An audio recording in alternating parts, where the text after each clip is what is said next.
share your truths with me, and I find them true. Amused, you in the booth with me. Can't spend time on a nickel and dime. Check, check, check. We back once again. Episode 21. Episode 21, Health and Wellness, with our boy Armando. It's your boy. What's up? What's up? It's your boy Kingsley, a.k.a. I forget my a.k.a. Damn, I thought all day it was a.k.a. No, I'm going to take over here. This Rob, a.k.a. Rob De Niro. Oh, yeah, it's Kingsley, a.k.a. The Process. Oh, there we go. I'm the real MB. And we got our man Armando. What's going on with you, bro? How you feeling, baby? Chilling. Thank you. Glad that you took time. Come check it out. Check with us. Come check out the podcast. Yeah. Come live with us for a second. Yeah, Talk about health and wellness at the same time, too. And everything else. And everything else. And everything else, man. So tell people where you from, man. What part of the city you from, man? Where you grew up? Man, that's a loaded question right there. I grew up all over Chicago. Okay. Because I grew up poor. And growing up poor, you move everywhere. So what part of Chicago? I mean, like what era you saying? Albany Park. Like what era? Like the 90s, early 2000s? You're talking about the 90s and the 80s when everything was analog. When there was no digital ass whoopings. Where, you couldn't Instagram and talk that smack. Everything happened on the street. Everything happened up front. Confrontational. Yes. Like but face to face. But it wasn't like it is now. And people weren't as dramatic. Is it more like more ordered? It was a lot of order and there was a lot of boldness. Like everybody was like strong-minded. You know what I'm saying? Like it would be heated. People would have I always thought guns are for cowards. So I always fought with my hands. But even though if people had guns, there wouldn't be shootouts like that. People would totally have a level head and fight with the fists. The only time the guns would come out back then is if like people try to be unfair with you. Mm-hmm. Like double crossing and all that kind of stuff. Totally. So like, when would you say like you actually grew up and like realized, damn, like everybody is not how it's supposed to be. Like life isn't all jolly and joy and shit like that. Man, you're gonna get an honest answer out of me with that question, bro. I was lying to my mom one day, right? I used to, what I'm saying, because she was never around, so she was always doing her thing, fucking being a Jezebel and shit. So with that being said, one day she left some money on the counter, and I stole it. And she came up to me, she's like, "Yo, where's that money at?" Hold on, real question. Why'd you steal it? I stole it because I felt entitled to it because she wasn't around. Okay. So because she wasn't around enough, I felt like, all right, I could just steal from her because she doesn't pay attention to me. She doesn't care about me. Was that like your moment where like, all right, I'm going to be rebellious? I wouldn't say that because I took 2 weeks off of school. I grew up a little different. I started reading when I was 3. I started writing. I started adding and subtracting when I was 3 because my life is a lot different than a lot of people. I was forced to grow up early because nobody was around me. And I don't know what happened and how it happened, but instead of being sad all the time, I chose to look for information. As I told myself, at that age, I would watch TV as well.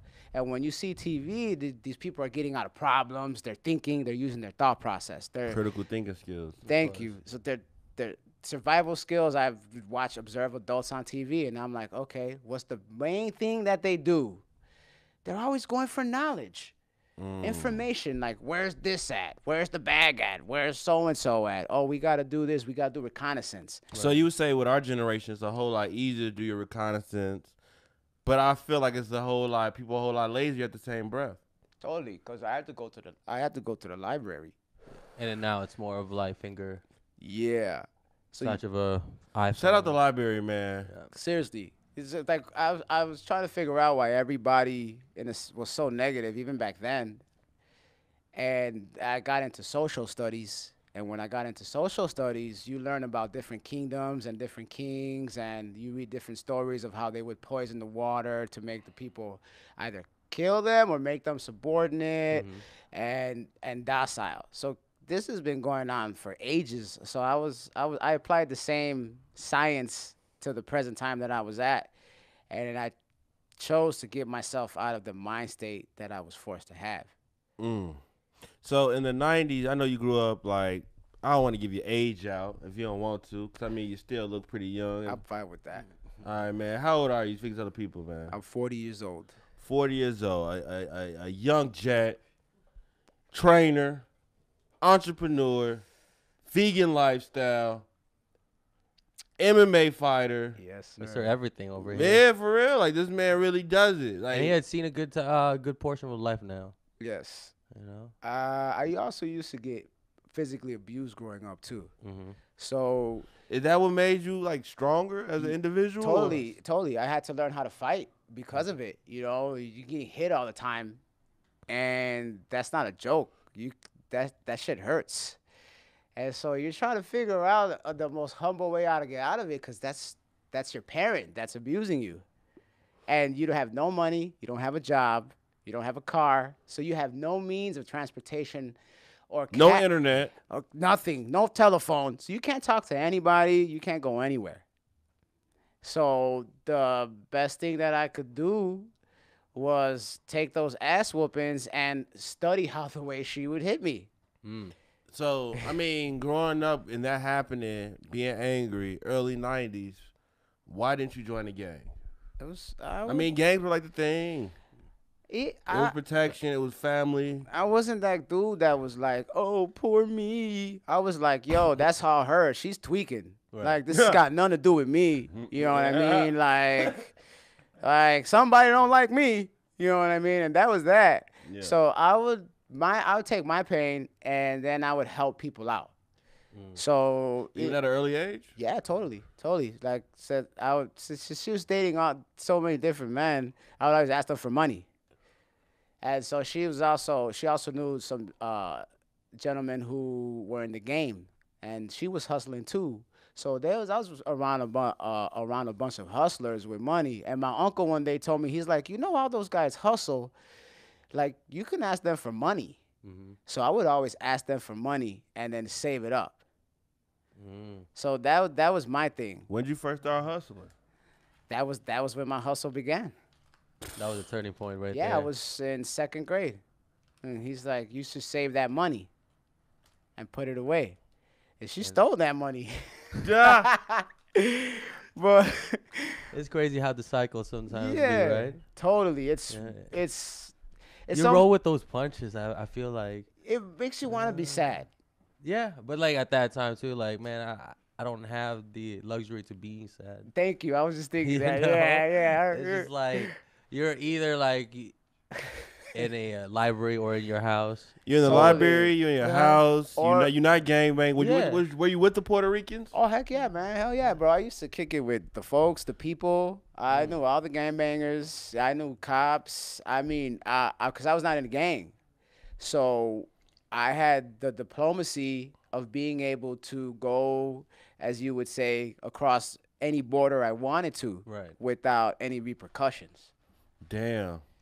Chameleonaire over here. Totally, it was cool, man. They're like, Yeah. oh, And that's you- very rare in the 90s because it was like block for block, different Yeah. set for different set. oh my God, man. They'd be like, oh, that's Mondo. He don't gangbang.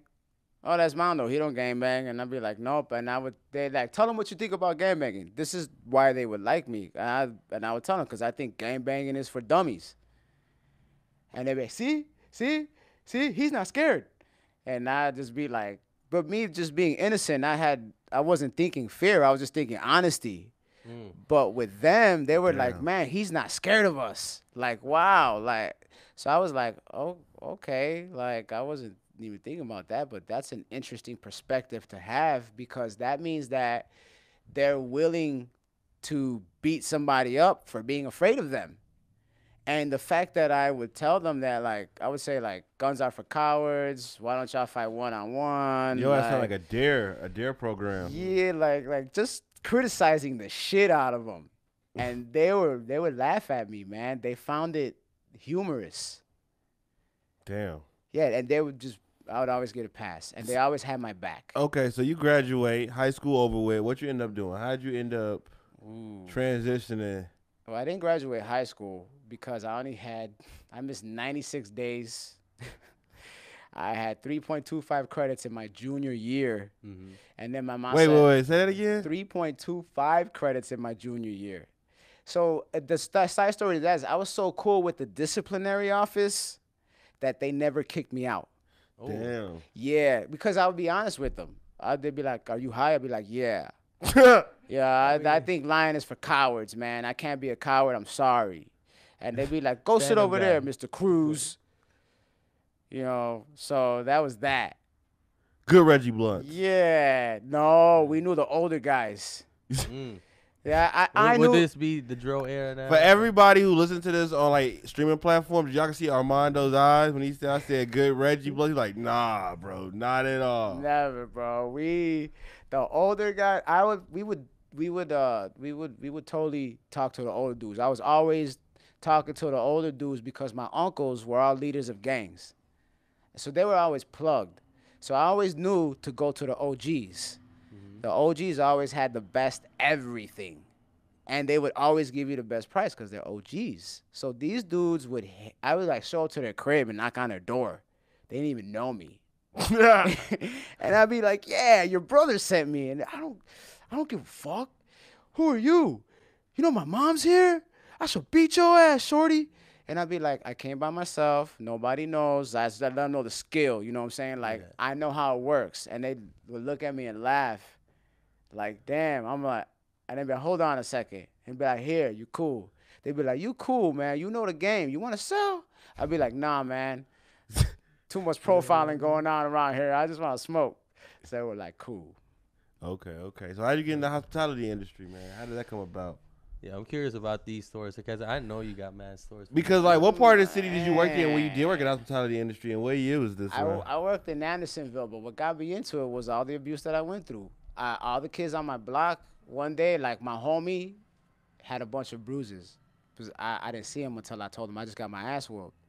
And then he's like, "Really?" He's like, "Lift up your shirt." And I showed him, and I didn't have no bruises. Then he showed me his bruises. So at that point, I decided, okay, I'm going to start, like, serving people. So I went to the store, and I bought a bunch of chips, a bunch of soda, and just started giving it away to the kids on the block. You know what I'm saying? Because I grew up around those hustlers that gave me money. And fast forward to getting older, I was homeless. And when I was homeless, I was like, "Man, dude, the best skill you got is serving people, man. So go get that job." So I got a job at Einstein Bagels. Shout out Einstein Bagels, man. For real. Very rare. I haven't seen one of them in a minute. Now I was homeless at the time when I got the job. Oh, so you was leaving? Hold on. You was leaving at the end of the shit with all the bagels? Yeah. Yeah, like I had bagels and pastries. Like that was my dinner.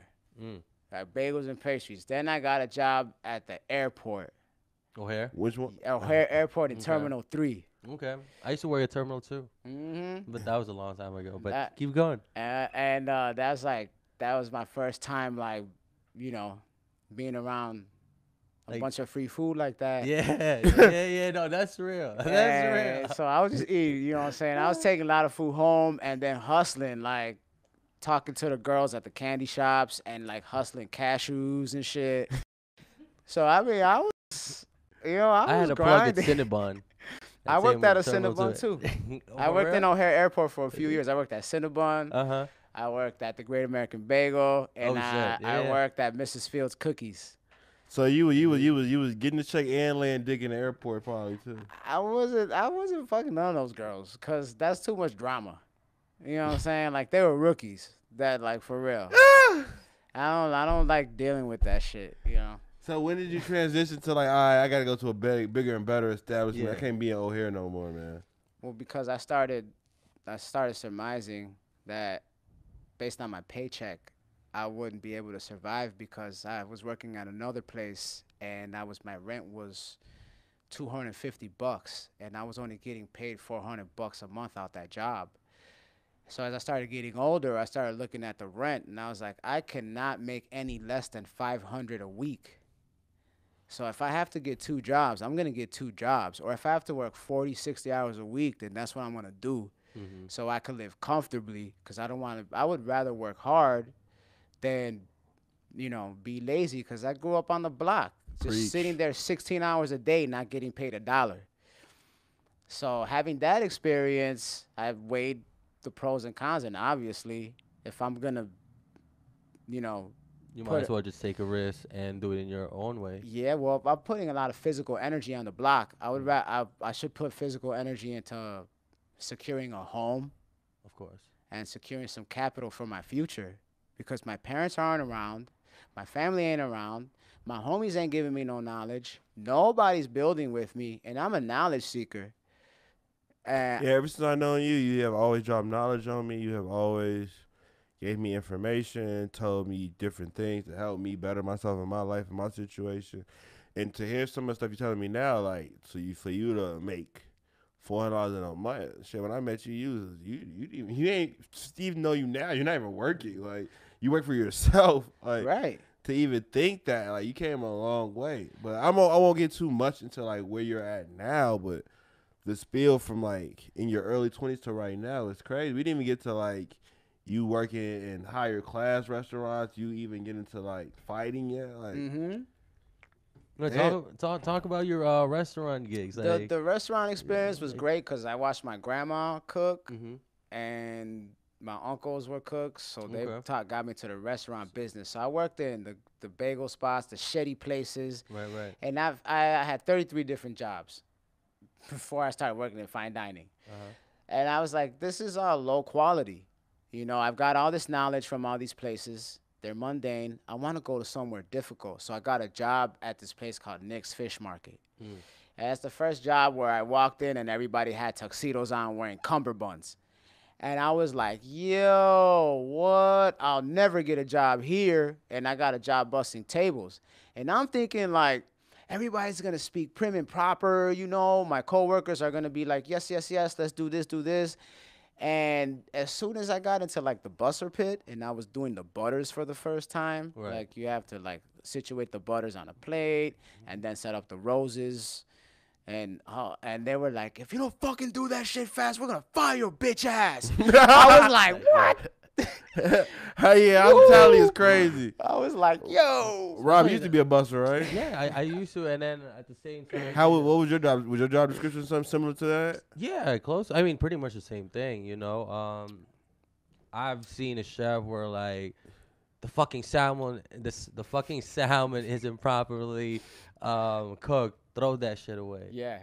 I was like, whoa. Yeah. And he was just cursing his, you know, the line. The best thing I seen one I've day. seen that a lot.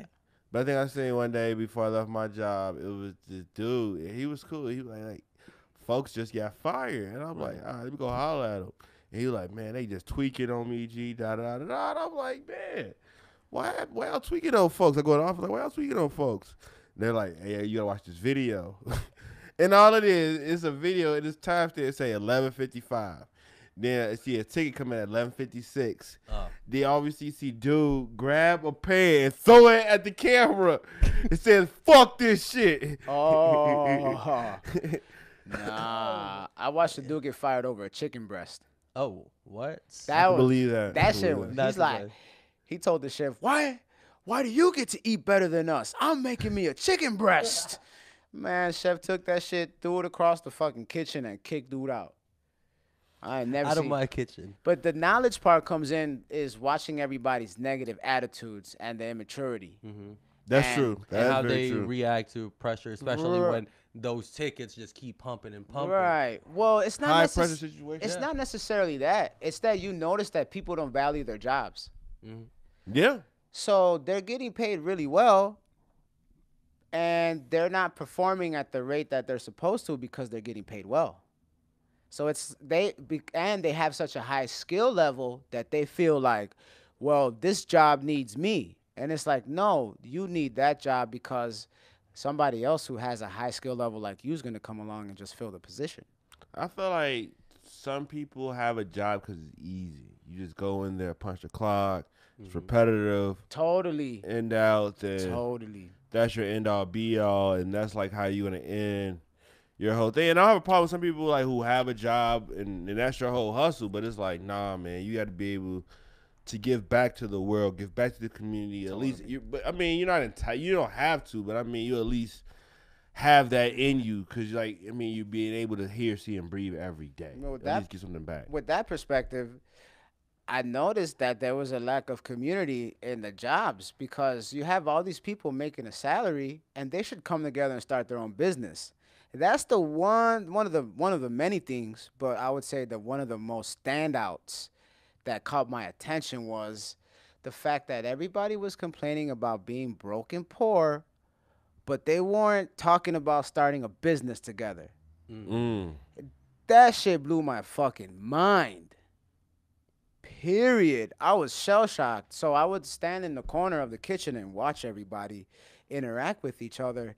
And at that point, I learned from that. And then I watched how the bosses treated their employees like crap and how that affects the acquisition, morale, the acquisition of capital. That totally hurts the percentages that you make per year. Facts. So I'm watching all of this Shitty unfold. customer service. Well, also shitty employee interaction. Exactly. The leadership at the job site was very poor, so that brought down the level of morale amongst the employees, which contributed to a lower performance and a higher level of anxiety, which they keep bottled up until they explode, and then they have an emotional outburst and they walk out on the job, and you just lost a server that was making you like $7,000 on a Friday and $7,000 on a Saturday, and then another one that was making 14 stacks. Like, dude, you know what I'm saying? Like, cause we were doing like 350 covers on a Monday, and as the week would progress, we would get like 450 and 500 on a Thursday, 550 on a Friday, and we had a 225 occupancy lounge downstairs. So there's a high end, high volume, and then of course the payout. It was like, and the night is like fantastic. Yeah. And then it's a stressful job too, physically, mentally. That's why you end up going to a 4 a.m. bar. Well, hold up, because see that no. Rob speaking from experience. Because it's not even stressful because you're getting You get all on that drugs. money. But what's happening is that everybody's envying the lifestyle that the customers are living because these are wealthy people, and you have wealthy people who are in all types of different types of businesses. And so you see that the employees are very jealous. They're very envious. Well, why do they get to do a bunch of drugs? Why do these customers get to do drugs? Why do they get to drink as much as possible? So why do they get to have fancy clothes? Man, they get to have fun. I want to have fun too. Well, you will if you save your money. But no, you're going to go. You're going to spend your money right after your shift is done because you want to live like them. Nah, save your dough. They were born in privilege. You weren't. So you accept that plight, and then you save that dough, and end the story. Nope. I once seen a dude show me 100K saved. Oof, man. Kudos to that guy. Yeah. He's on the podcast right now. I had a...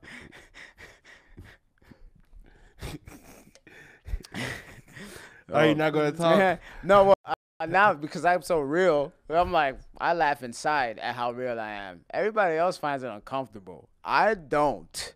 So I married the wrong person, and she stole all my money and made me fucking broke. But now I'm making my rise back up. So a lot of times, you know, you will fall, but it's the way you land and the way you choose to get back up that's going to determine the rest of your journey. So you shouldn't allow something severe to define who you are. So you can't become your experience. Man. You have to learn from your experiences, and you have to share the information, because it's not, when somebody hears what I'm saying, automatically they hear the word woman. But you have to realize there's human beings. You can't automatically assume that one or the other is like that eternally. It's just people choose to behave a certain way based on what they feel is given to them. So if someone feels like they have a lot of access, then they're going to overstep their boundaries. But if someone feels like they have a little bit of access, then they're going to respect the boundaries without boundaries even being stated verbally. With that being said, how did you even get into health and wellness, becoming a vegan, getting your mind sharp? I know all of this, like, past helped shape you to who you are now. But how did you become a vegan? How did you become, like, all right, seeking this knowledge? Because, I mean, all right, you're in restaurant industry, you eventually have to leave. Yep. So what happens from there? Like I'm pretty sure you get into this now. Well, I definitely I almost died because I was eating so bad, and I went to the doctor. That was happening to me too. Yeah, You seen that? Yeah, that's scary. You know what I'm saying? Because it's nobody's doing nothing to you. You're just dying. Yeah. So you're not getting your ass whooped. At You're least not it's in physical, jail. like- You're like watching yourself die. Yo, that's crazy. So I figured, okay, I went to the doctor. He gave me some creams, and I observed his body language and his demeanor. And his demeanor basically stated, "Oh, I have income here." And his body language was like, well, you know, he's dumb. Yeah. And when I saw that, I said to myself, wow, he's not even asking me what I'm eating, what I'm drinking, what I'm smoking, what I'm doing, what's going into my blood. He's a doctor, a dermatologist at that. And the skin has to do with blood. Why isn't he asking me that? So at that point, I said to myself, I got to stop eating meat. I got to stop eating dairy. I got to totally stop everything I'm doing or else I'm going to die. So I started eating nothing but like raw nuts, freaking bunch of lettuce. Lots of greens and just trying to get your vitamins up. And I all that. lost a lot of weight. And What year was this? This was in 2002. Okay. Yeah, I'll never forget Millennium that. just started. Yeah, totally. And I started eating and all that healthy food. I lost a lot of weight because my body was resetting itself. So I totally looked like a cancer patient for real. And you look healthy right now for 40 years old. You don't look You for look it. A1. Yeah, I mean, it's definitely Definitely like you could be like has 35, benefits. 34. I'm glad I do. You know? But I mean, like, It took patience and practice. I mean, daily reminder. and You know, all. when if you value your life, Yeah. then you're automatically gonna do what's right without a lot of resistance. You know, so I my egotistical side, because I let go of my ego too, so I don't have an ego anymore. An ego is duality. That you have, it's a multiple personality disorder. I'd rather be myself, a strong individual who's compassionate and tender. You know, being compassionate and tender doesn't mean you're weak. Being kind doesn't mean you're dumb. But a lot of people, they might view that as such, but, you know, a lot of people wouldn't assume that I fight either. I'm not the one. Yeah. You know. you recently got into a fight too. Yes, I did. Can you tell us about that? Yeah, I was walking down the street with my friend. And he lives in a nice neighborhood too. Yeah, I live in a good neighborhood, and you know, just a couple bigotrous individuals decided that they were gonna shoulder the living daylights out of me, and I got really angry because no one acknowledged anything, and I cursed somebody out, and they reacted, and I was like, "Oh, you a tough guy? All right. Well, you know, I don't like bullies, so." You can tell him exactly what you said. You can say exact words. Well, I said, "I'll kick your ass." And he said, "No, you won't." And then I just ran up to him, and I was doing some martial arts feints to get him, you know, see what his reflexes were like. Right. And he was very tentative once he saw that I was doing feints. So I just kicked him right in the solar plexus. It's like, I ain't fucking with this guy. I kicked him in the solar plexus. He tried to grab my leg because a lot of these white boys from the country, they wrestle. Mm-hmm. So he looked like a wrestler. So I just made sure I retracted my leg fast enough because I knew he was gonna grab it. And so he went to grab it, and then I threw a looping hook, and he just let go. stopped. And then If you guys don't know what a looping hook is, you guys can check out my Instagram page. He also is my trainer. Boxing season, Drake, I'm coming for you. yes, sir. Meek, you guys gonna see my post soon.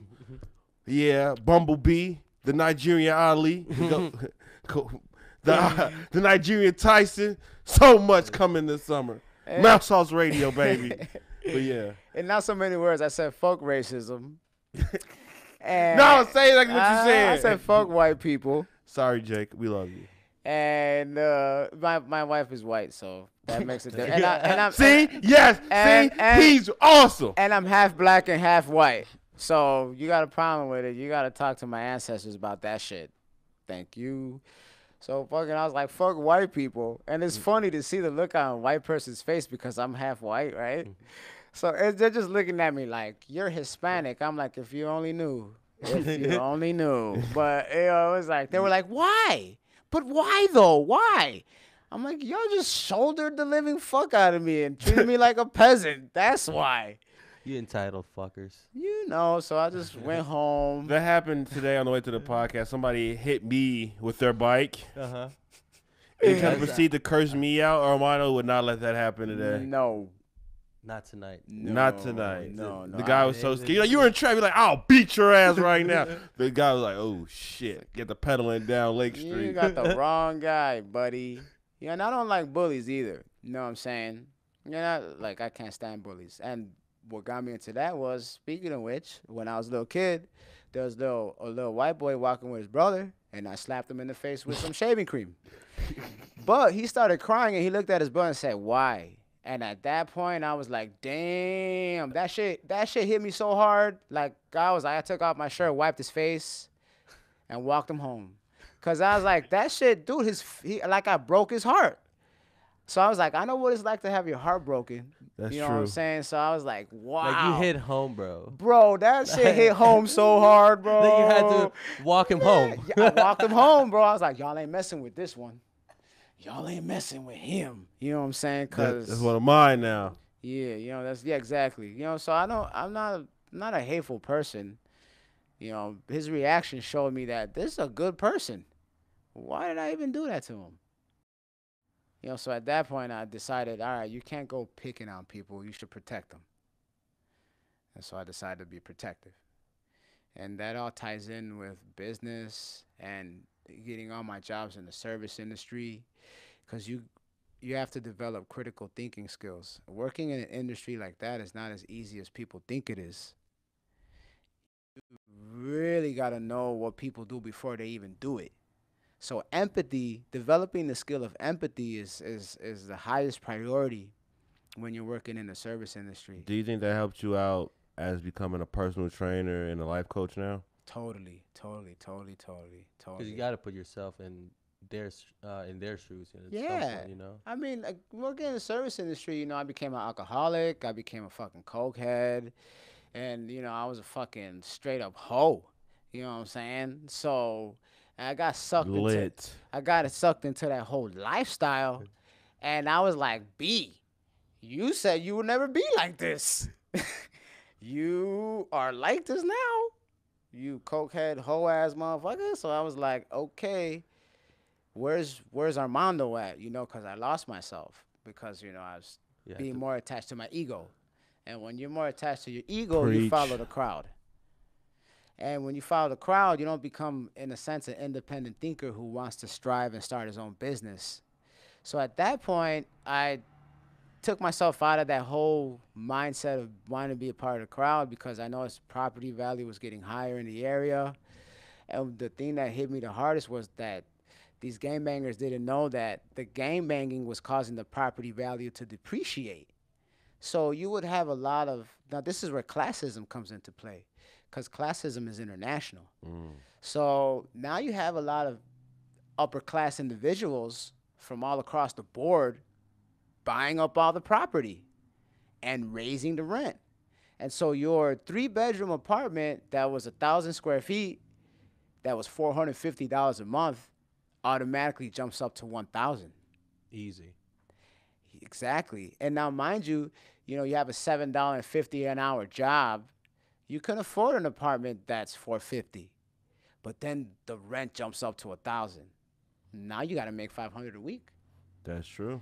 Now, So how do you feel about the rent now going up in the city? Because, I mean, I won't tell people where you live at, but you live, like, basically by, like, Bugtown, Wicker, that humble Ukrainian village area. Blue Line, yeah, in that good area, that Damon Blue Line area. How do you feel about, like, you guys' rent increasing and shit? I was with you the whole year. That building, like, new condos got built around your place. Totally. Once I saw that condo being built up, I already knew, that it was going to get worse from there, because the rent in that place is $2,500. That's for a single bedroom apartment. and 1,500 for a studio. So that's setting the precedence for the rent in the future in that area. And, the Mayans learned a lot of their knowledge through observation. So when I read that in social studies, I applied that to my life. So when I saw that building being erected, immediately I understood what was happening. And that did not make me feel really comfortable, but that drove me to want to start my own business, to buy essential oils, like you're talking about like getting into essential oils, which is something I didn't even know about. So you're talking about lavender, ginger, sandalwood, geranium, freaking a lot of people like patchouli. That they used to use that to embalm dead bodies in Egypt. So when people wear patchouli, I be tripping out. But there's so many different oils that can heal your body, and that's a good selling point. So I took that and I started selling essential oils. On top of working a part-time job at this restaurant called the Slurping Turtle, which is a ramen spot, which is Shout out to weird. Slurping Turtle. It's pretty good. Man, that Takashi, man. Oh, that's a good chef right there. I used to work side by side with that dude, and he was a cool dude. I'm going to check out Slurping Turtle. Yeah, I'm going it's to check it out. it's a good restaurant, And we're just working with international people and seeing how cultures discriminate against each other, and everything. It made me want to bridge gaps. And the way you bridge gaps is by being brutally honest. Because you want to attract strong people, but also sometimes the weak people can have connections. So you got to be able to play your cards right. You can't Exactly. always, be too strong with everybody. So that's the type of information that should be taken with a grain of salt.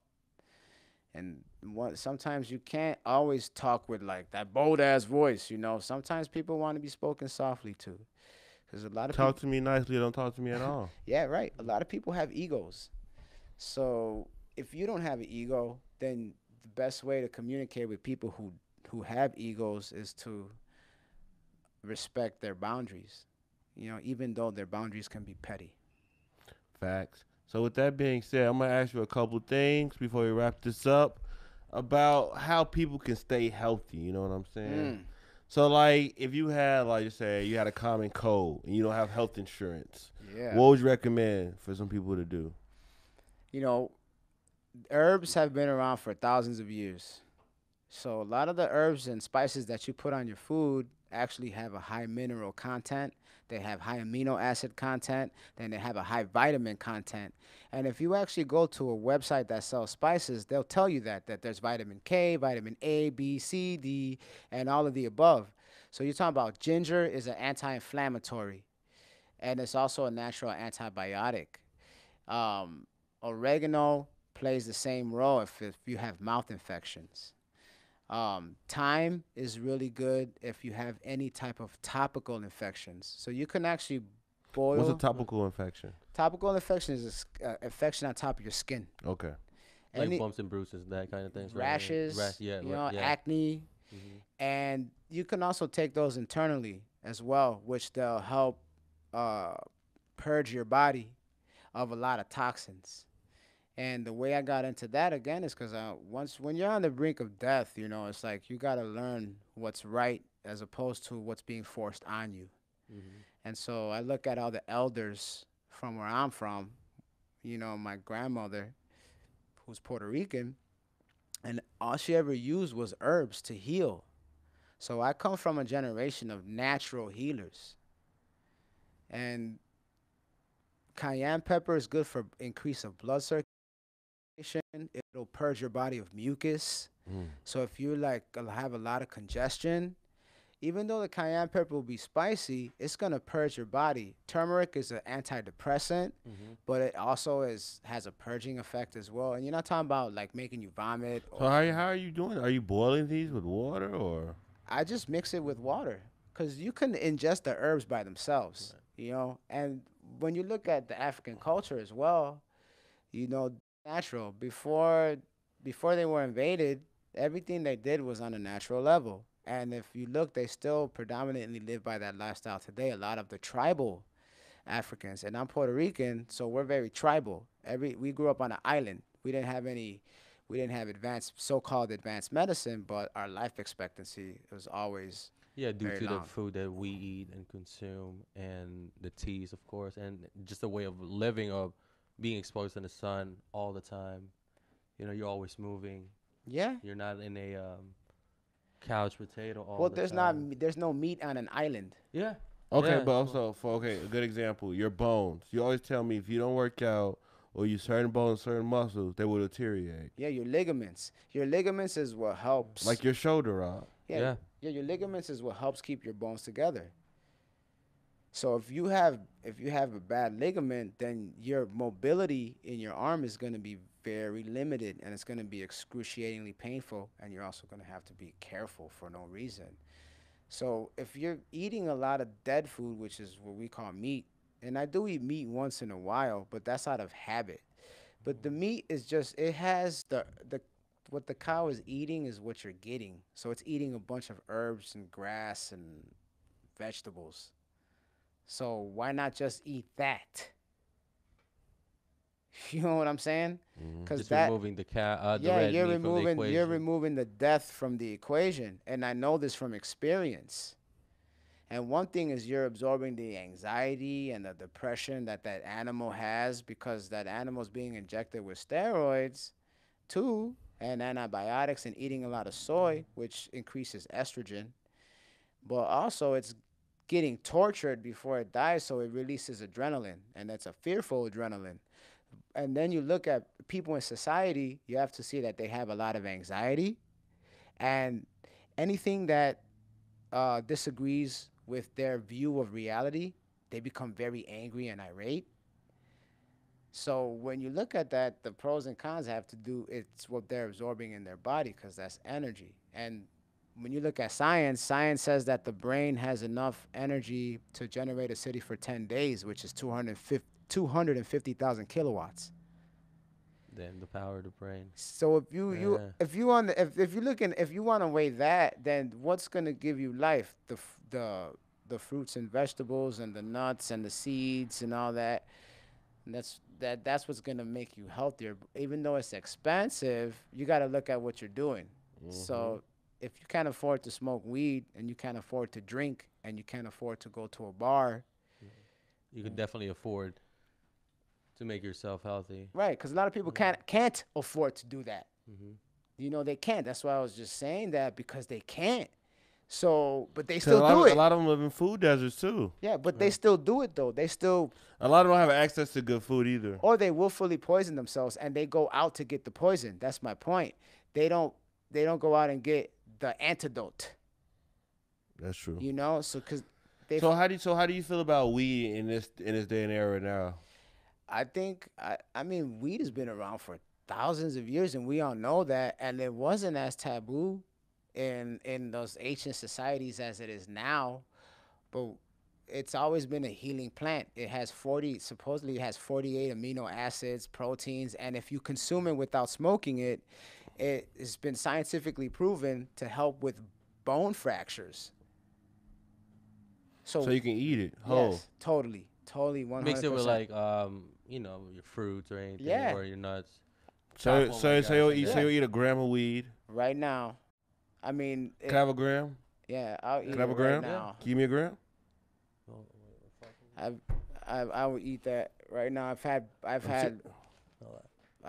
You know, it was cool is like once you become an information seeker, you start finding all this information and you realize that they're doing scientific studies.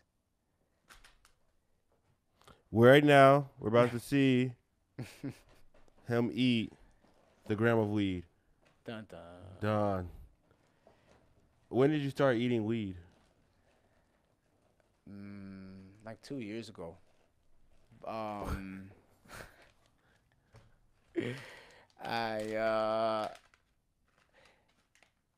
I was telling myself, why are you smoking this, man? This stuff heals. Yeah. Like you're burning away the plant that heals you. Why not eat it? And then Bam! It's hot. It's Mouth Sauce Radio. It's grade A living. I started eating it, and I started noticing results. And Oh man, that's Come kinda, on, let's eat something with them. Yeah, you know what? You are using an unregistered No. version of soundboard. You are using an Yes, unregistered please. Yes, version please. of soundboard. You are using an unregistered. Damn, It's like eating seaweed, right? man. Yes. I chew it thoroughly.